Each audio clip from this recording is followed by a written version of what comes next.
Hello students, and I welcome to all 8th standard students, and we will learn first chapter of this year, that is living world and classification of microbes. So what is living worlds? Living worlds म्हटलं तर काय, living world's म्हटलं तर तुमच्या डोक्यात काय येऊन जातं?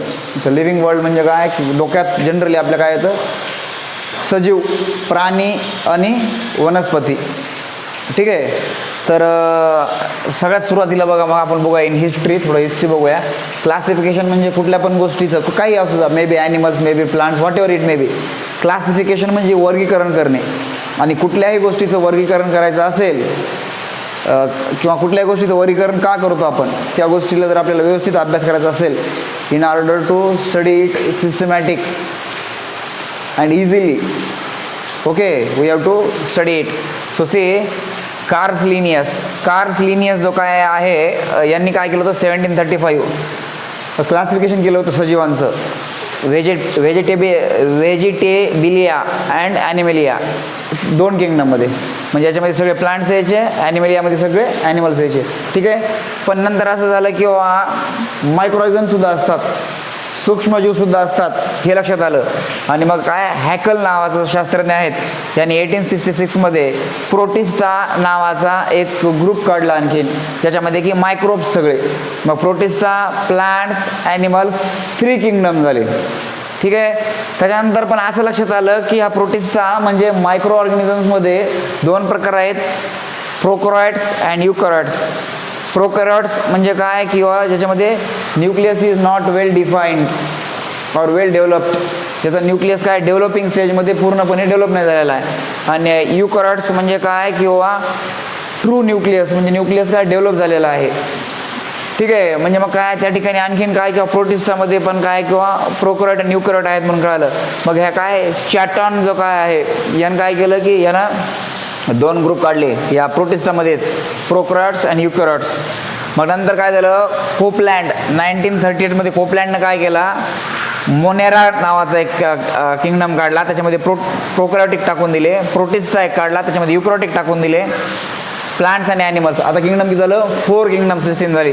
पण नंतर असं लक्षात आलं शास्त्रज्ञाच्या, हे जे काही RH विटेकर आहेत, यांच्या असं लक्षात आलं की फंगीसुद्धा आहे, बुरशी, आणि बुरशीसुद्धा सजीव आहे, it is living.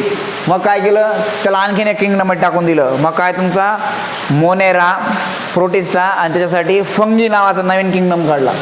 Fungi, plants and animals, असं झालं तुमचं 5 किंगडम सिस्टीम. ओके. सो हे सगळं जग कसं आहे, इट इज अ डायव्हर्स. ठीक आहे. जैवविविधता आहे, खूप डायव्हर्स आहे. मायक्रोजम अमिबापासून प्राणी बघतो तुम्ही, अमिबा असेल, पॅरामेशियम असेल, किंवा तुमची मुंगी असेल, हत्ती असेल, मोठा देवमासा, व्हेल असेल, म्हणजे काय खूप साऱ्या व्हरायटीज आहेत. आणि या सगळ्या व्हरायटीज आपल्याला व्यवस्थित जर अभ्यास करायचे असतील तर यांचं क्लासिफिकेशन करावं लागतं. So we will learn about that what we can say 5 kingdom system. जी काय विटेकर यांनी 5 किंगडम सिस्टीम काढलेली आहे ती आपण पाहूया. But before that we will go for some questions. What is the hierarchy for classification of living organisms? So first of all we will learn what is hierarchy. ठीक आहे. Hierarchy म्हणजे काय, तर त्याला आपल्याला काय म्हणता येईल थोडक्यात आपल्या गावरान भाषेमध्ये, मराठी भाषेमध्ये उतरण. पण त्याला कसं म्हणता येईल आपल्याला, जसं की समजा आपण कुठं राहतो म्हणून सांगितलं तर आपण त्याचा क्रम सांगतो काहीतरी. प्लॅनेट आहे, सोलार सिस्टीम, त्याच्यामध्ये अर्थमध्ये काय तुमचा कॉन्टिनेंट, त्याच्यामध्ये काय कंट्रीमध्ये काय तुमच्या स्टेटमध्ये डिस्ट्रिक्टमध्ये तालुक्यामध्ये तुमचं गावामध्ये तुमची कॉलनीमध्ये तुमचा जो काय वाडा, bungalow, whatever it may be, त्याच्यामध्ये तुमचे जे काय रूम असेल वगैरे वगैरे, हे काय क्रम झाला. तर तसाच काय, किंवा हिरार्चीचा क्लासिफिकेशनचा क्रम असतो. त्याची एक्झाम्पल इथं दिलेली आहेत. हिरार्ची काय, किंगडम आहे, फायलम आहे, सब फायलम आहे, क्लास आहे, सब क्लास आहे, ऑर्डर आहे, फॅमिली आहे, जिनस आहे, स्पेसिस, सब स्पेसिस, आणि आता हे नवीन आलेत हे ब्रीड आणि स्ट्रेन. ओके. त्याचे एक्झाम्पल दिले समजा तुमचा हिरार्ची. किंगडम काय, ॲनिमेलिया, आपण बघितलं ना, प्लॅन्टिया किंगडम, ॲनिमेलिया किंगडम, त्याच्यापैकी समजा ॲनिमेलिया किंगडम आहे. फायलम काय आहे, तर कॉर्डेट्स आहेत. ठीक आहे. सब फायलम वर्टिब्रेट्स, पाठीचा कण असलेले. क्लास काय, मॅमलिया, सस्तन प्राणी. सब क्लास काय, युरेथ्रा. ऑर्डर तुम्ही पाहून घ्या, family, family Bovidae, genus बोविन, species indicus. Okay, and subspecies you see some data is missing. Breed Gir, strain Gir F2. So हे झालं तुमचं hierarchy. So who invented binomial system of nomenclature? तर Carl's Linnaeus नावाचा शास्त्रज्ञ होता. त्यांनी काय केलं होतं की हे याचा बायनॉमियल नॉमेनक्लेचरची पद्धत आणली होती. ह्याचे तुम्हाला काय एक्झाम्पल काय देता येतील, जसे की तुळशीला आपण म्हणतो ऑसिमम सँटम किंवा बायनॉमियल नॉमेनक्लेचरमध्ये. जसं की रोज आहे गुलाब, त्याला रोजा गॅलिका म्हणतो. किंवा आंबा आहे मँगो, त्याला बायनॉमियल नॉमेनक्लेचरमध्ये नाव दिले त्यांनी Mangifera indica. Okay, so next is which levels of hierarchy are considered while writing the name in binomial nomenclature? The same, this we are considering this. Okay, getting. तर काय बायनॉमियल नॉमेनक्लेचर मध्ये नाव लिहित असताना जिनस आणि species consider करतो. जसं की मँगीफेरा indica, मँगीफेरा is the जिनस आणि इंडिका इज द स्पेसीज. जसं की ऑसिमम सँटम, ऑसिमम इज द जिनस आणि सँटम इज द स्पेसीज. जिनस आणि स्पेसीज कन्सिडर करतात आणि त्याचे काही रूल्स आहेत.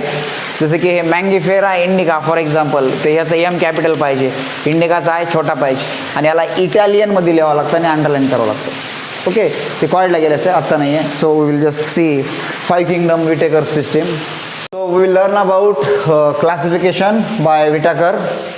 ओके, सो लिव्हिंग ऑर्गॅनिझम्स त्यांनी कसं क्लासिफाय काय केलं, प्रोकॅरियोट्स, युकॅरियोट्स.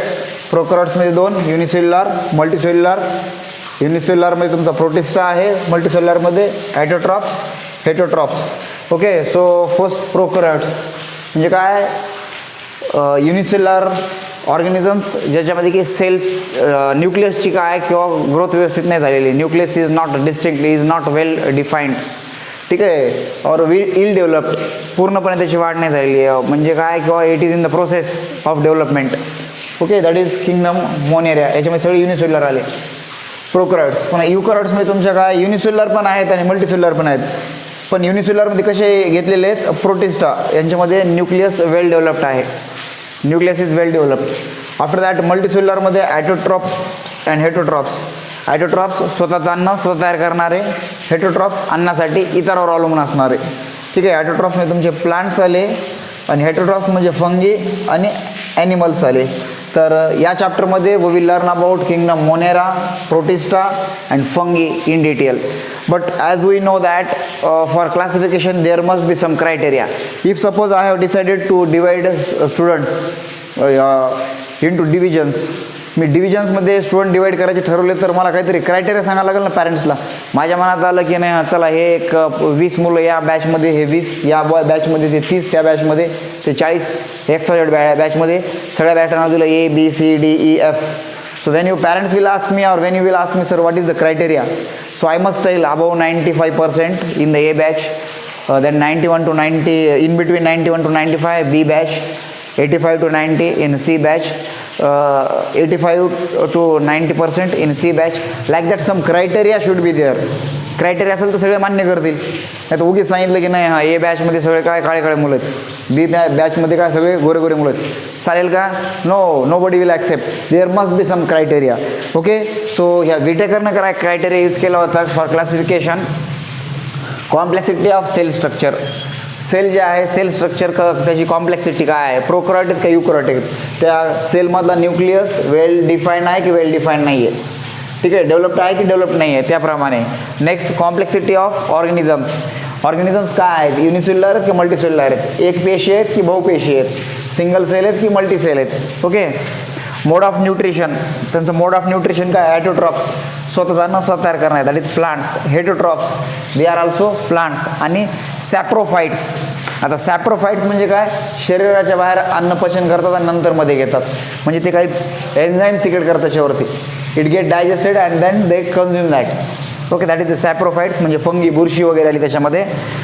लाईफस्टाईल, त्यांची लाईफस्टाईल कशी आहे, प्रोड्युसर्स प्लांट्स आहेत, कन्झ्युमर्स ॲनिमल्स आहेत, आणि decomposers bacteria and fungi decompose करतात.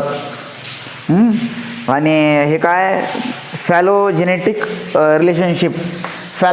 रिलेशनशिप म्हणजे काय, त्यांच्या पूर्वजाचा अभ्यास केलेला असतो, history of that breed. Okay, so we will